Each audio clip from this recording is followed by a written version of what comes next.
Hello everybody! It's been a long time, right? How are you doing? Guys, bom, hoje eu tô aqui para falar com vocês sobre o famoso verb to be, dando continuidade às últimas explicações que eu passei para vocês já faz um tempinho, né? Mas voltando aqui. O que é o verbo to be? O verbo to be é o verbo ser ou o verbo estar. Então, ele tem dois significados na língua inglesa, tá? Na língua portuguesa, em inglês, to be, no português, ser ou estar. Tem dois significados na língua portuguesa. Então, o verbo to be, ele é muito simples. Tem três formas de conjugação, três formas que ele assume no presente, falando, do presente. A gente tem o am, o are e o is. Muitos gostam de decorar o verbo to be como amareis, O verbo amar, amareis, porque é am, are, is. Então, o verbo to be, ele assume essas três formas para pessoas diferentes, Por exemplo, I am, you are, he, she, it is, we are, you are, they are. Então, no singular, a gente tem o am, o are e o is. I am. O am, ele é totalmente exclusivo da primeira pessoa do singular. I, eu. Então, eu sou, eu estou, I am. O are, ele sempre, como vocês perceberam que eu falei, you are, we are, you are, they are. O are tá ali no plural, na primeira, segunda e terceira pessoa do plural. Só que existe uma exceção. A segunda pessoa do singular também é you. Então, é igual, como eu ensinei vocês falando dos pronomes, dos subject pronouns, é igual tanto no singular quanto no plural. Então, o verbo to be também vai ser igual tanto no singular quanto no plural. You are, você é, você está, vocês são, vocês estão, Segunda pessoa do singular, então é, você está. Terceira pessoa do singular, que é o he, she, it. Ele, ela ou então pronome neutro para uma coisa, um animal. Eu expliquei isso no vídeo sobre subject pronouns. O subject pronoun,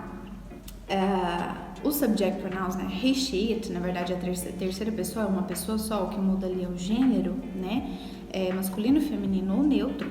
Ele possui o verbo to be is. Por quê? Porque é uma pessoa só. A gente sempre está falando de uma pessoa. He, ele, she, ela, it, uma coisa, um animal, é um só. Então, a gente vai usar o is. Para o we, que significa nós, ali a gente já está partindo para as pessoas do plural, tá?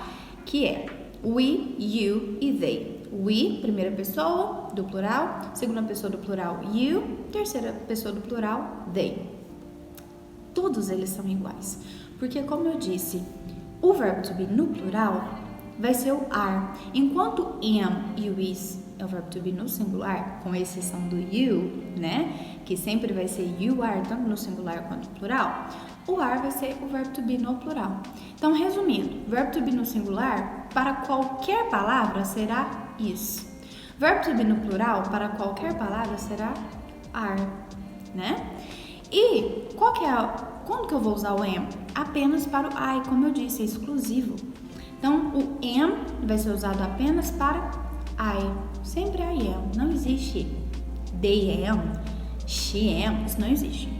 Então, o is vai ser o verbo to be para o singular e o are vai ser o verbo to be para o plural. Certo?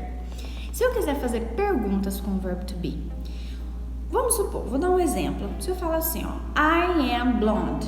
Não, eu posso falar agora, loira. I am blonde. Se eu for fazer uma pergunta com isso, apesar que fica parecendo que eu tô com amnésia, Eu sou loira? Eu inverto. Então fica, am I blonde? Am I blonde? Eu tenho que inverter o verbo to be de lugar com o sujeito. Lembrando que eu expliquei que o sujeito na frase é quem age, é quem faz alguma coisa. Então, I é o sujeito da frase. Se eu falo I am, na pergunta fica am I? Da mesma forma, se eu falar you are funny, você é engraçado, engraçada. You are funny.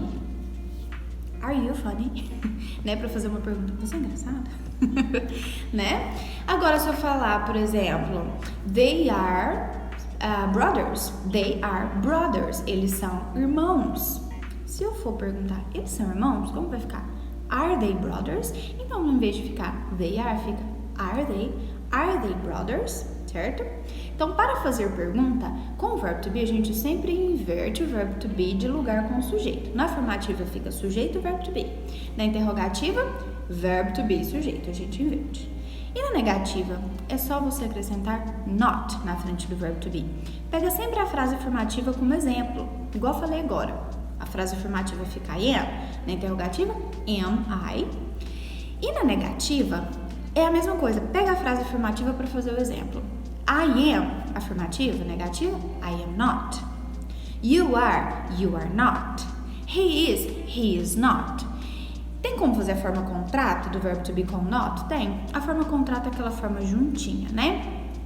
Então, se eu for falar, por exemplo, you are not, eu posso falar you're not, ou então eu posso falar you aren't. I am not, eu posso juntar o am e o not? Não junta. Como eu disse, o am, ele é exclusivo do I, então você não junta o am com o not. Então, se você for fazer, por exemplo, né, uma frase com a forma contrata, negativa, sempre vai ficar I'm not, ou então I am not. O am e o not não juntam, tá? Qual mais? He is. Se for na negativa, he is not. Ou então, he is not, ou forma contrata do verbo to be com not, he isn't. Então, qual que é a forma contrata do verbo to be com not? Que são possíveis. Is not, isn't, are not, aren't. Certo? É assim que a gente faz a forma contrata, ok? Bom, então eu falei das frases afirmativas, interrogativas e negativas com o verbo to be, certo? Lembrando, tem alguma dúvida sobre os subject pronouns, que são os pronomes sujeito? Por isso que a gente sempre usa eles, porque eles são sujeito, eles estão ali para conjugar, né, o verbo que vier após. Conjugando o verbo to be, como fica? I am, you are, he, she, it, is, we are, you are, they are, certo? Ok? E para finalizar, vamos falar sobre as short answers. As short answers são respostas curtas. Por exemplo, se você pergunta Are you okay today? Você está bem hoje? Eu respondo Yes, I am okay today. Para que eu tenho que falar tudo isso, né? Sim, eu estou bem hoje. Eu posso falar sim, eu estou? Não, não estou.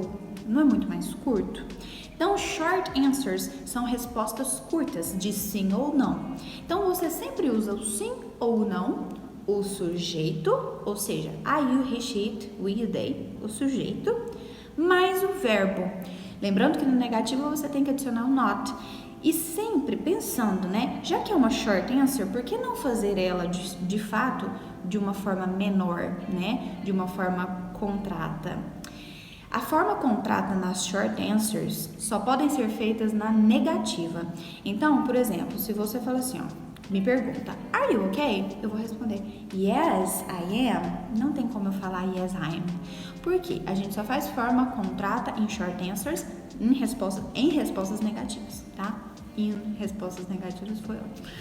Misturando português e inglês. Então, agora se eu for falar, por exemplo, você está bem? Você me pergunta, are you okay? Eu respondo, não, não estou. Não, não estou. No, I'm not. Porque lembra que o am e o not não juntam. Então, eu posso falar I'm not. E se eu perguntar, por exemplo, are they okay? Eles estão bem? Elas estão bem? A pessoa que eu tô conversando pode responder yes, they are. Ou então, no, they're not. Or, no, they aren't. Então, lembra, você pode fazer duas formas contratas no negativo.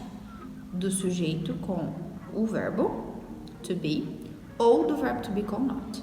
No, they're not. Or, no, they aren't. Ok? Então, como que ficam as respostas, as short answers, né? Yes, I am. No, I'm not. Yes, you are. No, you aren't. Yes, he is. No, he isn't. Yes, she is. No, she isn't. Yes, it is. No, it isn't. Yes, we are. No, we aren't.